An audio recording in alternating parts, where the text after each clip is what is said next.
All right, good morning. Happy Monday. I hope you had a great weekend. Let's take care of business. For those of you in section 01, which has lab today, nothing is due, and I want to make that clear. What we're going to do in lab today is we're going to go over problem set number 2. Now, if you've looked at it a little bit, you got some of it done, awesome. The answers will make sense. You can ask little questions, stuff like that, and that's what this time is for. We will also go over to lab, and we'll look at the valence bond molecular orbital lab. I will also talk about a little bit organic chemistry, if you'd like to. That lab, it's up to you. Now, optionally, all right, for those of you in today's lab, optionally, if Wednesday afternoons are free, it might be worth your time to join my section H1 group, which starts at 1:10 and 25:01, goes to 5 o'clock and 25:07. We will go over problem set 3 and the organic chemistry lab, which we will not do in section 01, all right? So if you'd like to come to Wednesday's lab, that would be awesome. If you were listening here right before class, a lot of people that's tried problem set 3 were having really good luck with it. Problem set 2 is a little funkier. That's why I want to spend today in going over it. And honestly, problem set 2 is more important than problem set number 3, like we'll talk about. But next Monday, all right, at 1:10, not this Monday, but next Monday, there's a lot of stuff due, all right?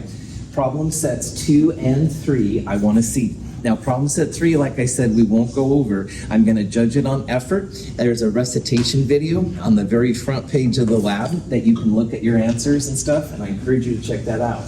Today, you're going to get copies of take-home quiz 2 and 3, and those will both be due next Monday at 1:10. So again, after going over the VBMO problem set 2 stuff today, I think quiz 2 will be fine, and I think quiz 3 is going to be pretty cool after you look at that a little bit too. The 2 labs, valence bond molecular orbital and the organic chemistry lab, are also due next Monday at 1:10. Again, today's lab time, totally focused on that. Ask me anything, all right? We'll go over all this kind of stuff. Next Monday is our first midterm. And next Monday, before midterms, we don't have a problem set or quiz, but there is what's called an exam prep worksheet. It's in your companion, and it's also online. Exam prep 1 is one piece of paper, double-sided, and there are 5, I believe, questions. The answer is given, and the goal is just for you to show me how to go from the question to the answer, so show your work. You know what the answer is. Your goal is just to show me in diagrams and stuff like that how that goes. So a lot of stuff due next Monday. All right, we got to ramp up here a little bit after the snow, but honestly, it's all stuff we can do. Midterm exam 1 is more over chapter 7 and 8, problem sets 1 and 2, than it is chapter 20, the organic chemistry chapter. So that's why I'm not as worried about the problem set 3 and organic exam stuff as I am the other 2 things, which are really important for chemistry. Questions on anything? All right, so let's do this. We are almost done talking about the important parts from the organic chemistry chapter.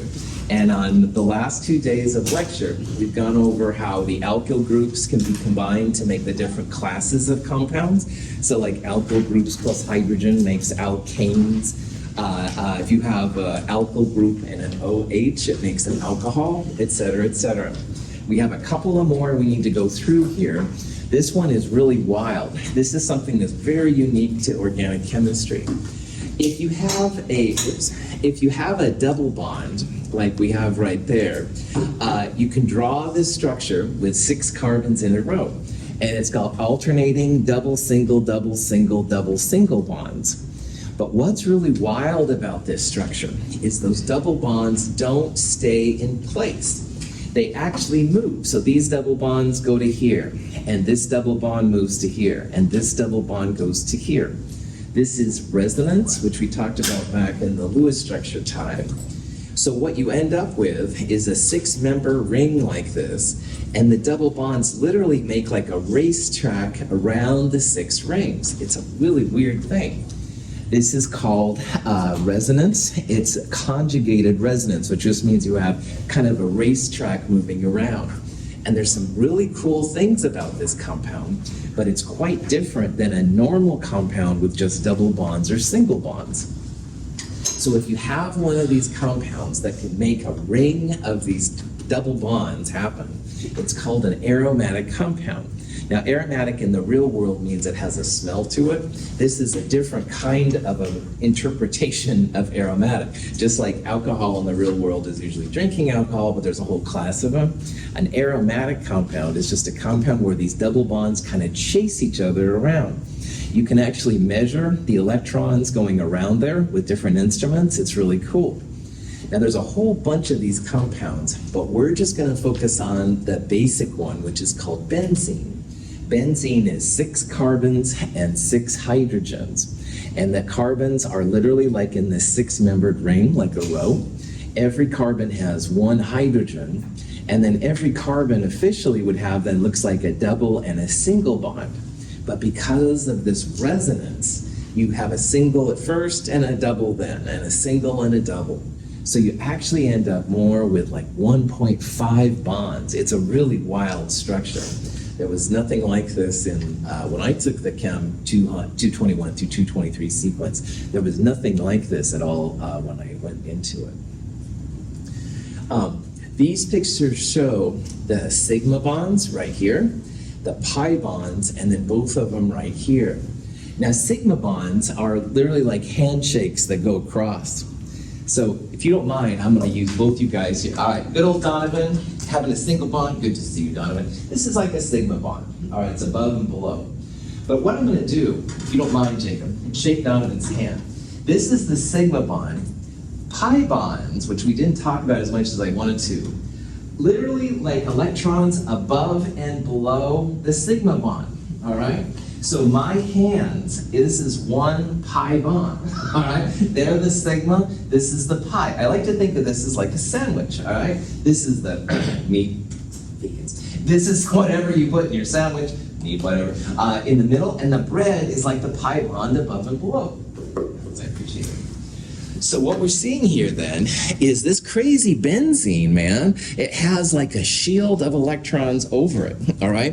The pies aren't just one slices of bread. The bread is like moving around, all right? And yes, there's a circle and you can measure, it's really wild stuff. So the whole thing is very interesting. It's a flat molecule, all right? There's nothing that those trigonal planar geometries all come together. Everything is two-dimensional, but this does some really wild chemistry.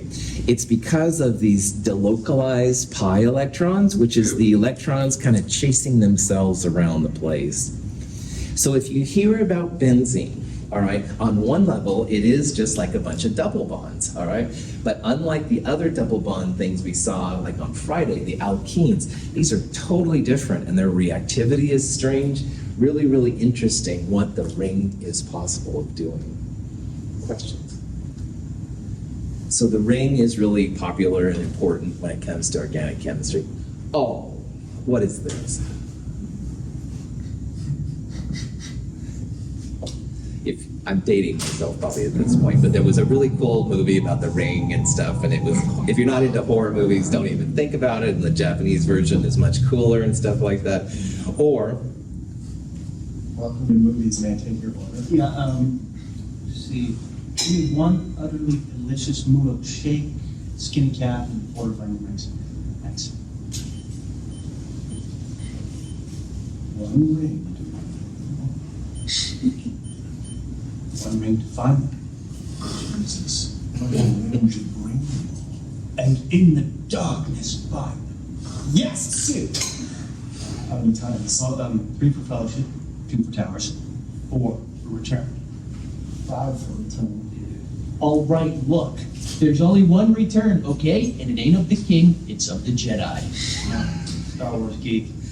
all right, I'm the Star Wars geek, so I apologize for the bad Lord of the Rings reference. This comes from Clerks 2. That's Yes, probably it the does. only, yeah, that's the only part I can show that movie in a G-rated class. But anyway, at least this part I can show and stuff acceptable. So, all right, so the ring, more important.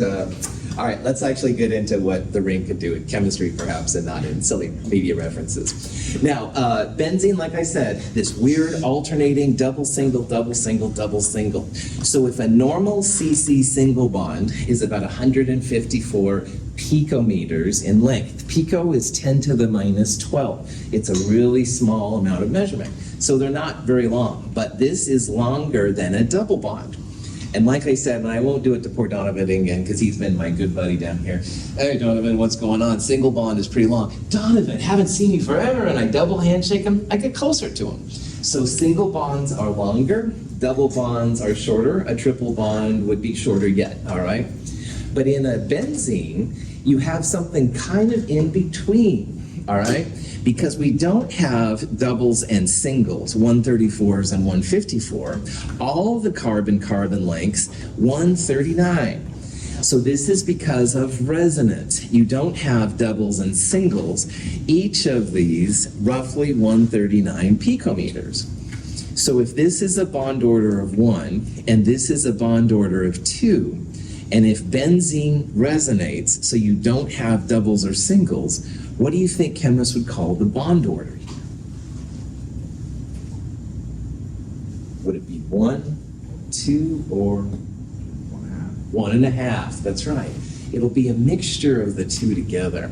So the carbon-carbon bond order in benzene is not 2, 1, 2, 1, 2, 1. And it's not short, long, short, long, short, long. They're all 1.5. So they're all the same bond length, which is really freaking chemists out, basically, when they think about it too much. So you can put different pieces on benzene if you take one of the hydrogens out. And probably one of the best examples of this kind of compound is a compound called toluene. And toluene is something you can buy at Fred Meyer's. If you take one of the hydrogens out and you put a CH3 methyl group in, it becomes officially methylbenzene. But a lot of times people will call it toluene. That's by far the more common name, just like water is water, not dihydrogen monoxide. Bromobenzene is if you have a bromine taking up one of the places. If you put an alcohol group on it, it can be called what's called phenol. This is actually two benzene rings together. It's called naphthalene. Naphtha, which is the common name for naphthalene, is this kind of weird compound. You can have all kinds of different groups on it. Nitrobenzene, lots and lots of different possibilities are happening. If you have two groups that are the same on benzene, then there's a different kind of naming that's used. Now remember on benzene that each of those vertices is a carbon. And because there's a double and a single bond to other carbons, there's one more position on there to put something on. So you could have up to 6 different pieces on there. This compound has 2 chlorines at the first and the second position. So normally, chemists would call this 1,2-dichlorobenzene. But because this is an old field of science, there's also this ortho, meta, and para nomenclature which is used. And it still is being used a lot. I'd like to say it was being phased out, but honestly, I don't see it. So a 1,2 position would be also known as ortho-dichlorobenzene. And you can call it ortho or 1,2, but I encourage you to use 1,2 because there's no question. Similarly, 1,3 would be dichloro, but in this case it would be a meta orientation. And you can have 1,4-dichlorobenzene when they're opposite each other. This is also known as para-dichlorobenzene. So there's 2 ways of naming them, and you pick the one that works for you. Again, I would recommend the numbers, but whatever. Yeah. If that chlorine's on the other side on the ortho position, is that also still 1,2? We're not going to go around. Yes, excellent question, Donovan. Donovan's question was, if this chlorine was over here, is it still 1,2? And the answer is yes. Well done.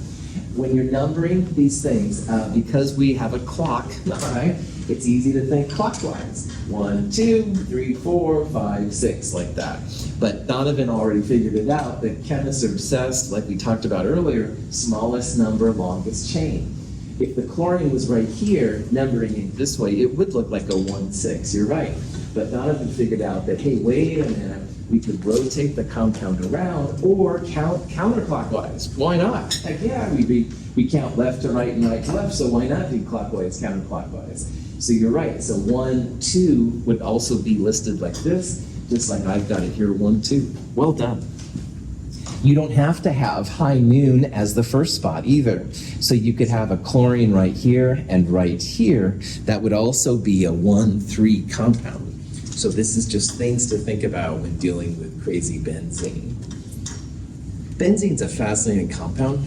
I used to use benzene in the lab all the time, and then they declared it to be a carcinogen. Well, it hasn't affected me at all. So anyway, just realize that chemistry changes a little bit, go with the flow. No cancer yet, knock on wood, so.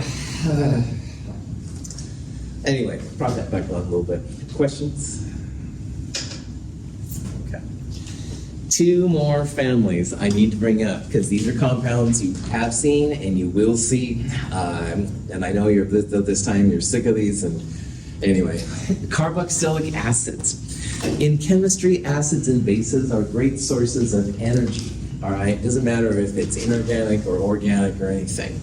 And one of the most common forms of acids in organic chemistry are what they call carboxylic acids. A carboxylic acid has a C double bond O, a carbonyl, but with an alcohol OH next to it. So on Friday, we talked about how ketones and aldehydes have the carbonyl, the C double bond O.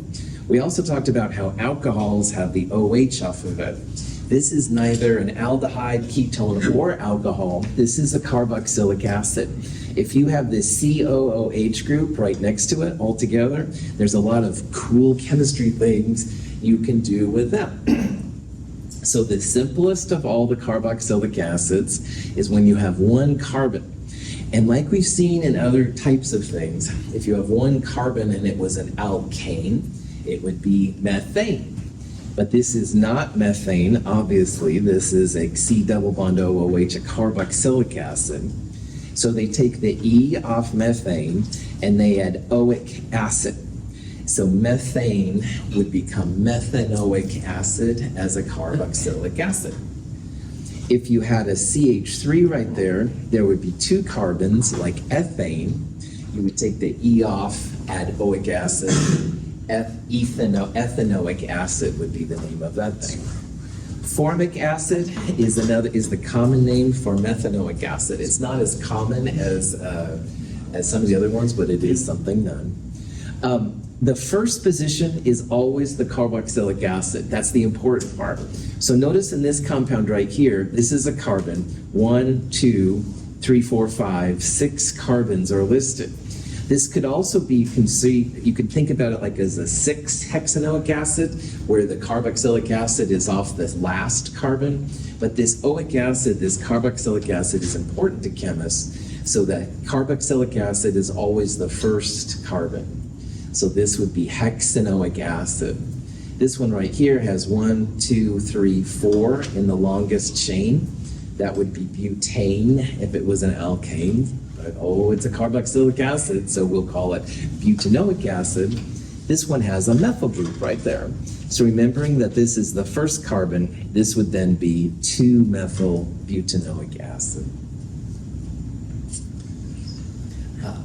The most common carboxylic acid by far is acetic acid. And acetic acid is nothing more than 2 carbons. Here's the double bond OOH. Benzoic acid is something we saw earlier. So benzoic acid is just a benzene with this crazy thing on it. I wanted to show acetic acid because acetic acid is basically vinegar. So if you've put vinegar on a salad or something like that, you're essentially using acetic acid. Now, acetic acid, of course, is technically ethanoic acid, but people don't usually refer to that, even chemists, which is kind of interesting. But this is something you'll use. We'll talk about benzoic acid several times. It's a really good weak acid. You can hopefully see now why, since Chem 221, it's always been weird to talk about the formula for acetic acid. if you go left to right, CH3CO2H or CH3COOH. But because chemists like to put the acidic hydrogen first, and this is the acidic hydrogen, then you can also see it as HC2H3O2. There's so many different ways to write this crazy thing. Questions? Formic acid is used by ants. I had a friend got stung by an ant once while camping. That was a formic acid attack. Oh, yeah. Anyway, pretty bad news. And about this time, you probably need some aspirin. Bad segue. Aspirin is actually a type of carboxylic acid too. Now, carboxylic acid group is right there. It's C double bond OOH. This is another type of a group that looks kind of like the acid, but it's not. And you'll talk about this in organic chemistry. But this part right here is one of the reasons why they think aspirin is somewhat water soluble, so it gets in our body easier and stuff like that. So, okay. So here's a question you might see, all right? And in this question, it says, what's the name of this molecule? Well, when you look all the way through here, right away the oxygens hopefully get your attention, because oxygen turns it out, it's not then an alkane or it's not benzene or something like that. It's gonna be something here with oxygen. And with oxygen so far, we've seen alcohols, which are OHs. This is not an OH by far because there's a C double bond O. There's ethers, which are carbon-oxygen carbons, but we don't have that here either. Aldehydes have a C double bond O, but there's a hydrogen off one of the carbons. A ketone has a C double bond O, but both of the connections to this carbon are also carbons. So this is not an aldehyde, it's not a ketone, it's not an alcohol, and it's not an ether. So you can probably imagine that C double bond OOH, that's a carboxylic acid. That's one of these weak acid kind of groups. So if you look at the names then here, pentanol, that would be an alcohol. ONE would be a ketone. This one right here would be an aldehyde. So it's not B, D, or E. It's going to be A or C. And to figure out which one of those it is, we count the number of carbons. So 1, 2, 3, 4, 5 carbons. 5 carbons is a pent, all right? Pentanol. If it was a ketone, but this of course is a carboxylic acid, so it would be pentanoic acid. Any questions? Okay. Acids and bases are like yin to yang, all right? They complement each other. They do really neat things with each other. And again, in chemistry, it's a big source of energy. So if carboxylic acids are the yin, then this would be the yang, or vice versa. I don't know, I never know what time it is even. So, but anyway, amines are basically the weak bases that complement, if you will, in some ways, these carboxylic acids. And then the amine is just a compound where you have a nitrogen. Now, this is the only kind of compound that we've seen where there's a nitrogen. There are some other examples, of course, but this is the one that's most important. Amines are great sources of bases. They're weak bases. So if you have something that's a weak acid and you want to bring it down with a base, instead of adding sodium hydroxide, which would just come in there and wipe out everything that was around, an amine will be more gentle. All right, you can do some more kind of things with it. Now, nitrogen has a lone pair, and it has up to 3 spots for hydrogens or alkyl groups. So what this is saying, if you draw it out, is the nitrogen has a lone pair, and like we've seen with other Lewis structures, nitrogen has 3 spots. Now you can place hydrogens on all of those spots to make NH3. What's the name of that compound? Ammonia. Nice job. Ammonia is a real common weak base. It's used in a lot of cleaners and stuff. So what an amine is, the simplest amine is actually ammonia right here. But what they'll a lot of times do is they'll put maybe a CH3 group on, an alkyl group. All right, we're back to those alkyl groups again. And you could have 1 alkyl group, you could have 2 alkyl groups if you took off this hydrogen, And you could even have a third alkyl group right there if you wanted to. So this weird nomenclature here says that for the X hydrogens you have, you're going to have 3 minus X alkyl groups. So in the thing I've drawn right here, we have 2 hydrogens, so X is 2. So 3 minus 2, there's going to be 1 alkyl group. And if you don't have any hydrogens, 0, then 3 minus 0 means you'd have 3 alkyl groups. Questions on that? So naming these aren't too bad. This would be methylamine because it's a methyl group off the amine group. The compound I have listed right here, this is the blue one is the nitrogen. CH2CH3, that's an ethyl group. So this would be ethylamine. But there's no reason why you have to limit yourself to one alkyl group. So for example, if I put a second methyl group right there, I take the hydrogen off and put another one right there, that would be dimethylamine. And of course you could have a third methyl group right there, that would be trimethylamine. And you could do the same thing with other alkyl groups. You could have a diethylamine or a triethyl, blah, blah, blah. So, going along with it, if you were spacing out earlier when I was talking about it, it's quite all right. We have here a nitrogen-containing organic compound, all right? And again, this is the only one that's really important for us here. Nitrogen can have up to 3 alkyl groups. There are 2 alkyl groups. The alkyl groups are listed first. 2 means di, all right? Dimethyl nitro doesn't sound right because this is an amine. This one would be dimethylamine, all right? Drano is essentially pure sodium hydroxide, really, really nasty stuff. Nitro is a group that goes on a benzene ring, and that's just a name that sounded cool but doesn't make any sense. Questions? Methylamine, dimethylamine, and trimethylamine are all bases. The strength of the base, as we'll see later, gets bigger as you go left to right. So having 1 methyl group makes it pretty strong. 2 methyl groups makes it very strong. And boy, if you have 3 methyl groups on it, it makes it a very strong base. Now, all of these are weaker than the good old sodium hydroxide, potassium hydroxide, but they all have some pretty serious power to them.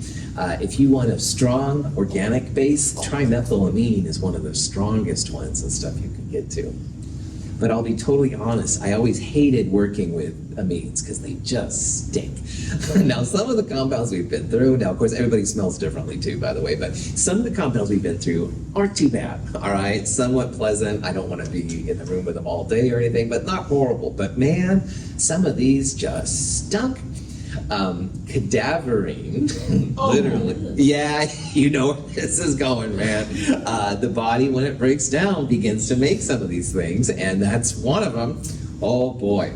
Yeah, so when flesh and organic things break down, a lot of times the amines start coming out. This one, oh man, now this is a G-rated class, so I have to be very careful in what I'm going to say here. But in the real world, Viagra does something for men. Pyridine, opposite. And so I was always very careful around pyridine, man, because you don't want to mess with this stuff, man. It's a powerful chemical, does some cool things, great chemistry, but man, you make sure you're in the fume hood with that one and stuff. I don't know about women its effect, but I know with men, supposedly this is something that happens. And boy, I was like, I am so out of here, man. So anyway, all right, prop that back on. Questions? Okay, now I'm going to show you 2 more families, but I'm not going to ask you any questions on them. But man, did I lose some points on quizzes? Oh yeah. Esters is a name I just have you to listen to because ester and ether are different. And I found this out the hard way, needless to say. So again, my whole goal in this whole section was that if you take organic chemistry, you were going to go in like a rock star and not fall into a lot of the traps that I did. Ester is a powerful kind of a compound. You have a carbonyl, a C double bond O, and an oxygen, kind of like a carboxylic acid. But they took the hydrogen off the OH right there and put another alkyl group. And there's some really interesting kind of things you can do with esters. Again, we're not going to worry about how this all works. But if you see some name that looks like this, like butyrate or propionate, a lot of times those are esters. Now, esters do smell pretty nice, actually. Some of the incenses also use esters, apparently. But again, I just want you to hear this name. I'm not going to ask you questions on how to name them, but I do want you to know that ester and ether are different, all right? And again, I tripped up over that one pretty bad. An amide is another name I want you to hear. I'm not going to ask you anything about it, but I want you to hear it because, you guessed it, didn't do so well on that quiz, needless to say. An amine, which we just saw, is a nitrogen with alkyl groups. An amide is a nitrogen with a carbonyl right next to it. And there's some cool things you can do with amides as well. Sometimes in names, you'll see a capital italicized N like that, and that means it's an amide. So for example, in this structure right here, the CH3 is connected to the nitrogen, so that's where the N-methyl comes from. There's a methyl group connected to that N, that's where that means. And then amides have an -ade ending to the end of it. So because there's 1, 2, 3 carbons, and yes, you include the carbonyl, it would be like propane, but this is an amide, so it's propanamide. I'm not going to ask you any questions on this, but I do want you to hear this name because again, amine and amide, anyway, I still hurt. But anyway, just like ester and ethers are different, all right? They're all different kind of compounds. And in organic chemistry, you can learn more about what it does and stuff, so. Questions? Visually reinforce the fact that members of a homologous series, such as we see here, differ from each other by a specific structural unit. We use molecular models. Here, for instance, is the tetrahedron of carbon, a model of methane. In order to turn that model into ethane, we add another CH3 group to the end by substituting for a hydrogen. If we wanted to go from a propane to an ethane, we would remove that specific member of the homologous series, a CH2 group. Reconnecting the carbon atoms, then we're back to our ethane. Models can be used that are commercially available, but if they're not available, gumdrops work just as well. If you take organic chemistry, I can't underestimate this enough, you really need a model set, all right? And there's different kinds out there, and everybody's got their preference. We'll look at some today in lab that we like here at Mount Hood. My son at University of Oregon is using a slightly different version, but they're all fine. But man, they have become important. A lot of these three-dimensional representations are very difficult sometimes to visualize unless you have the model right in front of you. So I do recommend them. They used to be super expensive. They're not as much. There's 20 bucks-ish. You should be able to get you a pretty good model set. You can totally use candy. And I swear to God, I was in the library using candy and I kept eating my models, so as you can probably tell. So anyway, I don't recommend candy, but it is a possibility if you need one. I was going to say, I'm glad you don't talk like him. I would probably fall asleep. Totally right. This stuff gets a little on the slow side, but the models won't let you down. Cool. All right. Now, the biggest part of organic chemistry is actually not the naming, which is what we've been doing, the nomenclature, but it's the reactivity, all right? And in the real organic chemistry class, you might have a section on alkanes, and you'd see how they were made and what you can do with them. Reactivity on both ends, if you will. We're not going to do too much with reactivity here just because we're having too much fun right now. But I do want to show you a couple examples of how these things work. All right, we'll look at some real simple examples, and you can see then how these things it is. So not only what you can do with the chemicals, but then how you make them in the first place. And those are both real valuable kind of tools to be able to do. Hey, 1, 2, 3. Frank, take it easy. I'm sorry, Ted. Doctor says that too much caffeine makes me edgy. Why don't you try some of this? It's decaffeinated coffee. Decaffeinated, huh? I'll give it a try. There. Oh, hi, Frank. You're right about that coffee. I sure feel better now. Well, accidents will happen.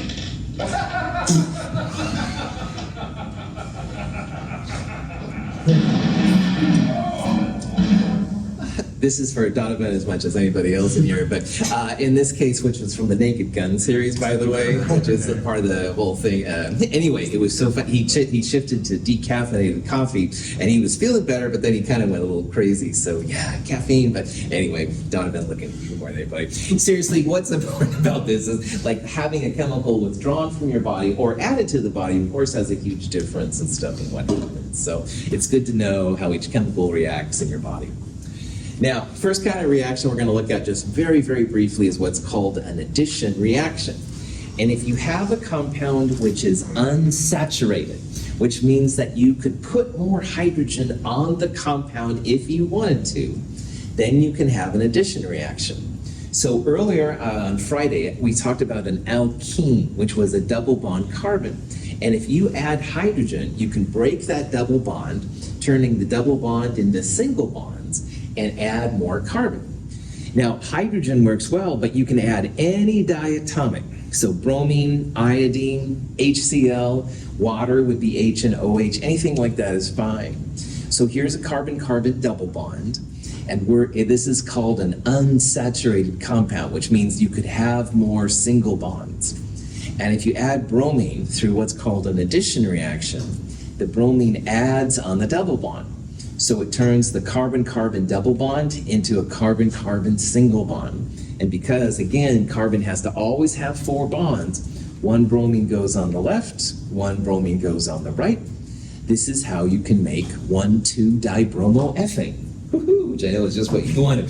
Now, instead, if you would have added H2 here instead of bromine, you would have had all carbons with hydrogens around the whole side, and that would be just ethane. So there's a lot of versatility in this. Is one of the two molecules more stable than the other one as a result of adding, or taking away the double bond? Cool. So looking forward to Chem 223, if you can make something, I would say that what you make would be more stable than what you started with. But we'll talk about more where that comes from next term. But that being said, both of these compounds are fairly stable. You can buy them both, like from a chemical company or something, David. So, but looking forward to Chem 223, yeah, I would say that whatever you make is more stable than the whole stuff. Good. Okay. Lots of examples. Molecules of bromine gas undergo an addition reaction with the carbon-carbon double bonds in bacon fat, causing consumption of the bromine gas. A lot of fats have a saturation, have an unsaturated site, which means they have a double bond. And that anything that you add in will add on that double bond. So in this case, this piece of fat on the bacon, they pushed it in bromine, which is amazing. But anyway, the double bonds in the fats of the bacon then are reacted, and you end up making these dibromo kind of things. Interesting? I don't know. But anyway, in our purpose, if you think about it as just ethene, a double bond carbon, becoming 1,2-dibromoethane, all single bonds, that's kind of the underlying theory. And you'll see in organic chemistry why there was that weird triangle right there for a second. That we're not going to talk about that right now, but just the important part is that if you hear an addition, it's adding across a double bond. So you're turning what was a double or even a triple bond into single bonds. Atoms of hydrogen gas undergo an addition reaction with the carbon-carbon double bonds of propene, changing the molecule into propane. So if you were like, propane is used a lot in barbecues, and they're, oh man, I ran out of propane. Well, in theory, if you had propene around, why you'd have propane, I have no idea, but in theory, you could have the hydrogen across it. The hydrogen would react with a double bond, and you'd have lots of propane for your barbecue. Kind of strange. Why this is kind of important, though, is that fats can be hydrogenated with hydrogen, and there's different reasons for it. Sometimes it makes them more soluble, or liquids versus solids, stuff like that. But if you see anything with hydrogenated fats, especially the partially hydrogenated, that means that some scientist or food scientist somewhere is trying to turn double bonds into single bonds. But because they're usually partially hydrogenated, they're not totally that. So you've got to be careful. I would personally try and stay away from the hydrogenated things as much as possible. The efficiency of hydrogenated fats is a thing that's always debated in science circles. How efficient? Like, do you have 100% conversion? And I'll tell you the answer right now is no. But is it 99.9%? And that's where the question comes in. So just be careful. If you see hydrogenated things, it means it started with something that wasn't too good for you probably, and they're trying to make it okay. And if it's close to 100% good, prop that back. Yeah. So is it the same for like bromelated vegetable oil? Yes, that's right. Right, I would be careful of those too. Again, if you have 100%, it might be all right. They a lot of times will use like a bromite or bromate. And those are It's a fire retardant, which is why majority of Europe and majority of the world banned it. yeah. Bromine has some cool uses, but be careful of that one definitely. Good, Joshua. Other questions? Yeah. So with with the polyunsaturated fats, would those just be ones that are lacking hydrogen? Right, that's right. So they'll have, but saturation means all the positions are single bonds. So again, polyunsaturated, you have more than one double bond, all right? And so in theory, you could hydrogenate those, and in theory, yeah, if you could saturate it, then they would be better. But anyway, just be careful. In the substitution reaction of glycerol with nitric acid, hydrogen atoms on the glycerol are replaced by the nitro group to produce nitroglycerin and water.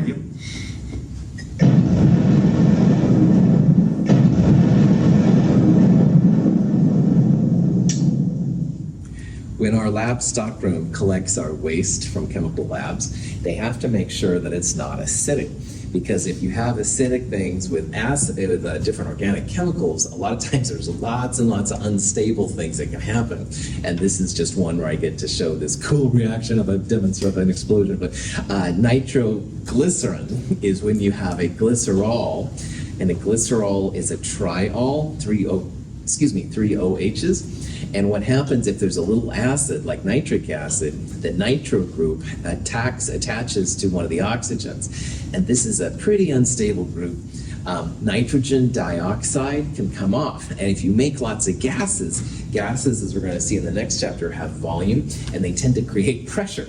And the pressure expands out, causing cool things that excite my adolescent self. And yeah, you just have to be very careful. Now, glycerin, making these kind of things has a lot of cool medical uses too. It's not just for explosions. But anyway, this was an example of what they call a substitution reaction, where an OH is essentially swapped out for a nitro group, and the reactivity then is quite different.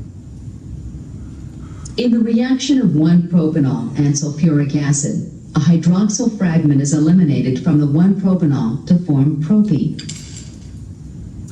Earlier I talked about how alcohols can be really good sources of things for making chemicals. And what usually happens is if you have an alcohol and you add a little bit of acid, the H plus of the acid and the OH of the alcohol combine to make water. And the water is out of here. And in the process then, where the OH and the 1H were, it makes a double bond. So you can turn an alcohol into an alkene by adding a little bit of acid. It eliminates the OH group, and that means it's an elimination reaction. And alcohols are pretty cool for that reason. Yeah. What's in airbags that makes them move so fast? Airbags use what's called a nitride, which is an N3 minus group. And once we get to the next chapter, one of the first videos I show will be what the reaction is. That's right. But it's more of an inorganic reaction than an organic reaction. Cool. No, that's a great question. So, sodium azide is the punchline. But I will show a video, I promise. So. Anyway, back to organic. I think inorganic is cooler, but anyway, no, organic chemistry. Yeah, this elimination reaction is what you can do to make a double bond. So you can see here what's happening. Alcohols can make double bonds, alkenes. And we also saw then how the alkenes, you can add a diatomic, like H2Br2, to make some kind of saturated system. So hopefully you're seeing here how if you wanted to make the alkene, you could start with the alcohol. And then once you have the alkene, you could add some kind of H2Br2 or whatever and react it from there. So you're seeing not only how you can make alkenes like here, but then through the elimination reaction, but then you can also react them, the addition reaction, to do different things. The last thing we're going to talk about in this section is the biggest one probably by far. And it always makes me a little bit sad that I'm going to push this to the end. And I'll be honest, I'm not really going to ask you questions on quizzes or exams about it. But it's probably, as a person, the most important topic of all. And that's polymers. And polymers, which is a term you may or may not have heard of, polymers is just a type of a way to talk about plastics and those kind of material. And all of you right now, around you, myself included, have some kind of plastic, right? My remote control, computer screens, blah, blah, blah. I don't have to go through all the different reasons. Plastics are a huge part of our world, for better or worse. They feel that there's roughly 150 kilograms of polymer made per person per year in the United States. All right, and that's a lot. All right, and there's good uses of plastics and there's bad uses of plastics. So I worked with some people in the medical field, and they use like disposable plastics sometimes in medicine. Good uses. You don't want confection, stuff like that. On the other hand, you start hearing about the microplastics that are in our water and stuff, these little tiny particles and stuff. Bad news for us. So it's a yay and nay, but we should talk about here a little bit about what a polymer is and what it can do. Yeah, Nadia. Microplastics are not just in the water, they're in us. We all consume about a nickel to quarter size amount every week, and they have found microplastics in placentas, which means it's also in babies that are being born now. So. Very scary. Yeah, Nadia, well done. Well, excellent statement. If you look at pictures of supermarkets from like the early 80s or whatever, I mean, all the bottles were glass and stuff like that, and now, of course, they're all plastic. And I don't want to get too deep into this and stuff, into the implications, but I do want you to know what a polymer is, how they're made, what you can do with them, and then you will have the tools to go on from there and decide what to do. Protest. I mean, whatever you think is appropriate and stuff like that is totally fine. But just realize there's a lot of them out there, all right? And every time you throw away a piece of plastic, then, of course, you're throwing it into the landfill, blah, blah, blah. So a polymer, poly means many, all right? And a mer is like a unit. So a polymer means many different parts put together, all right? Polymers will a lot of times have chemical formulas that look something like this. It'll have a part in parentheses and a little N right there. So polyethylene, which is a real common type of polymer, comes from ethylene. And by the way, ethylene was a common name for ethene when you have a carbon-carbon double bond. You can take ethene/ethylene and turn it into polyethylene pretty easy. So what this means is you have this CH2 group of going on and on and on and on. N could be like just 6 of them, but it could also be like 10 million, all right? There's so many different kinds of them. So polyethylene, just as a generic way then, is having them as N. There will be something on the end. It could be a hydrogen, it could be a chlorine, it's hard to say what it is. But they'll be most of the chemical properties will come from this extended CH2 thing going on and on and on. So many mer pieces or monomer, single pieces, are combined to make a polymer. Sometimes in this class I'll use the term dimer or even trimer. Dimer would be 2 pieces, trimer would be 3. But in this context, many of these monomers are combined to make a polymer. And they have huge molar masses. So a lot of these polymers will have 10 to the 7th, which is 10 million grams per mole. Remember, if you see that little mole -1, it means like the mole is in the denominator. So this is 10 to the 7th grams per mole. Now, caffeine, we'll say, I don't know, 300 grams per mole, all right? 3 times 10 to the 2nd. And this is 10 to the 7th grams per mole. So these are huge molar masses, all right? And again, they're all around us, all right? So plastic wrap, a lot of the fabrics, Teflon, if you have non-stick kind of things, all of these kind of things are made of these crazy polymers.